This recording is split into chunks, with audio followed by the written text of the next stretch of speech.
United States is allegedly making plans for direct war against Russia and its allies Belarus. The head of Belarusian military intelligence, Major General Ruslan Kosygin, said the scenario became more likely because a proxy war in Ukraine and other means of harming the two countries had failed. The territory of Poland as well as the Baltic states are being turned into staging grounds from which the United States plans to unleash a new bloody conflict in Europe, targeting the Russian Federation and its allies. Major General Ruslan Kosygin was quoted as saying by Russia Today. He cited NATO training for rapid deployment in Eastern Europe and development of anti-ballistic missile systems in the region as evidence of the looming crisis. Further evidence, he said, was a dangerous attempt by some Polish politicians to initiate the return of the so-called historical Polish territories in western Ukraine and Belarus. The general said that his agency believes that Western countries are preparing attacks against Belarus and Russia under the guise of deterring Russia from launching an invasion, which is NATO's way of justifying its military buildup in Eastern Europe. Belarus does not support a war scenario, but will act decisively if it becomes a reality, Kosygin said.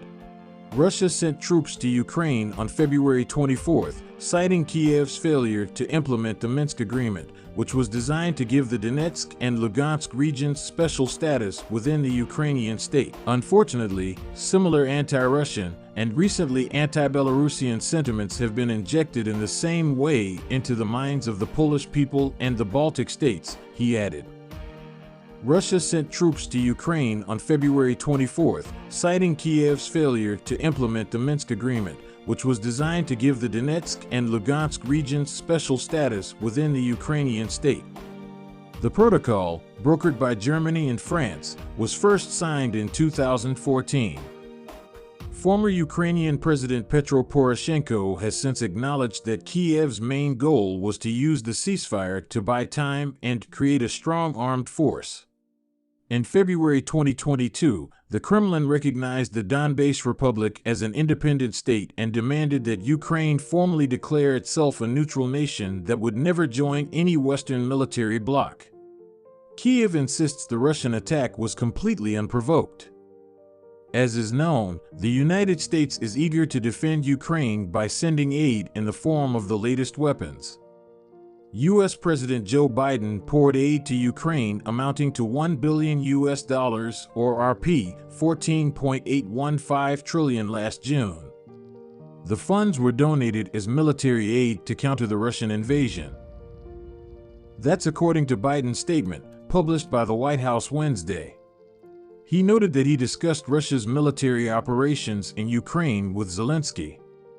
According to the statement, Biden reaffirmed his commitment that the U.S. will support Ukraine as it defends its democracy and supports its sovereignty and territorial integrity. I informed President Zelensky that the United States is providing another $1 billion worth of security assistance to Ukraine, Biden said. Today, I'm also announcing an additional $225 million in humanitarian assistance to help people in Ukraine, including by providing safe drinking water, essential medical and healthcare supplies, food, shelter, and cash for families to buy goods. Important items, the U.S. said in a statement.